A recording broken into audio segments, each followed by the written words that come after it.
এর আগের ব্লগে তোমরা দেখতেই পেয়েছো আমরা অষ্টমীর দিন বেশ বেলা করে বাড়িতে চলে আসি এবং বাড়িতে আসার পরে একটু রেস্ট নিয়ে নেই। আর এখন রাত্রে সাজের জন্য রেডি হয়ে, কারণ আমরা মোটামুটি ওই 9টা নাগাদ বেরোবো। আর আমরা খাওয়া দাওয়া করে একটু ঘুমিয়ে উঠতে উঠতে অলরেডি 7টা বেজে গিয়েছে। আর মেয়েদের তো একটু সাজতে টাইম লাগেই। তো আমরা সবাই মিলে বেরিয়েও গিয়েছি। আজকে না আমাদের সঙ্গে মা বাবাও যাবে, মা বাবা ভাইয়ের বাইকে যাবে এবং আমি, বোন আর রাহুল একটা বাইকে যাব। আমরা প্রথমেই মোটামুটি বসিরহাটের যে কটা ঠাকুর আছে সেগুলো দেখার চেষ্টা করলাম। এটা হচ্ছে বড় কালীবাড়ির ঠাকুর। তোমাদের সঙ্গে সবটাই আমি শেয়ার করব, মানে যে কটা জায়গা আমরা দেখেছি সেই কটা জায়গায়। আর একটা বাইকে আমরা বসেছিলাম না, প্রচণ্ড অসুবিধা হচ্ছিল, যেহেতু আমি শাড়ি পরেছিলাম আর মিডিলে আমি বসেছিলাম আর বোন পিছনে বসেছিল, বারবার করে সরে যাচ্ছিল আর এই শাড়িটাতে প্রচণ্ড অসুবিধা হয়েছে। এবার যাচ্ছিলাম প্রান্তিকে, আর প্রান্তিকের ভিড় তোমরা জানোই কেমন হয়, যারা বসিরহাটে থাকো তারা তো জানোই। তো হানাবাড়ির ভিড় যেটা থিমটা করেছিল সেটা দেখার পরে আমরা চলেছিলাম প্রান্তিকে।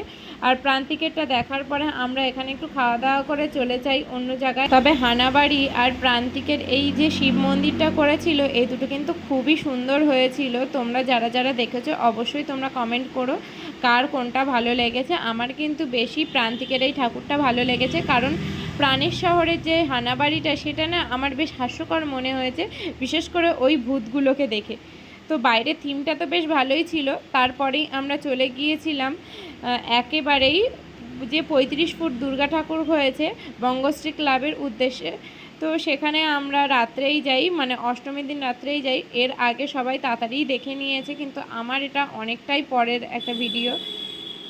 তো সেখানে গিয়ে দেখো প্রতিমাকে দেখালাম, তবে এটা 35 ফুট হবে না, 20 ফুট মতো হবে, যেটা আমার বর এবং আমার বাবা দুজনেই বলল। যাই হোক, ঠাকুর ঠাকুরই হয়, সেটা কোনো হাইট দিয়ে মাপা উচিত নয়। তারপরে এই একটা ঠাকুর মণ্ডপে চলেছিলাম, বলতে পারবো না এটা কোন ঠাকুর মণ্ডপ ছিল, কারণ এতগুলো ঠাকুর মণ্ডপ ছিল আর সবগুলো না আমার মানে মুখস্থই হয়নি। মনে হচ্ছে খুব সম্ভবত এটা দেবদূত সঙ্গের ঠাকুর ছিল। তারপরে আমরা এটা চলে গিয়েছিলাম টাউন হলের সামনের যে ঠাকুরের মন্দিরটা ছিল সেখানে। আর ওখানে গিয়ে আমার বেশ কিছু রিলেটিভসের সঙ্গে দেখা হয়ে যায়, সেগুলো আর ক্যাপচার করা হয়নি কারণ হঠাৎ করেই তারা আসে।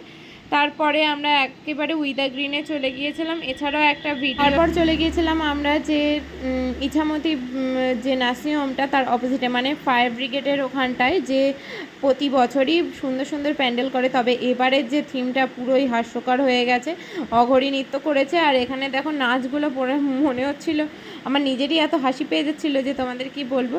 তো তারপরে চলে গিয়েছিলাম রেস্টুরেন্টে ঘরে বাইরে, তখন মোটামুটি রাত 2:30 বেজে গেছে। আর ওখান থেকে ডিনারটা কমপ্লিট করে আমরা রাত 3টে নাগাদ বাড়ি আসি। লাস্টের ভিডিওটা ক্লিপস নেওয়া হয়নি। দেখা হচ্ছে নেক্সট ব্লগে, সবাই ভালো।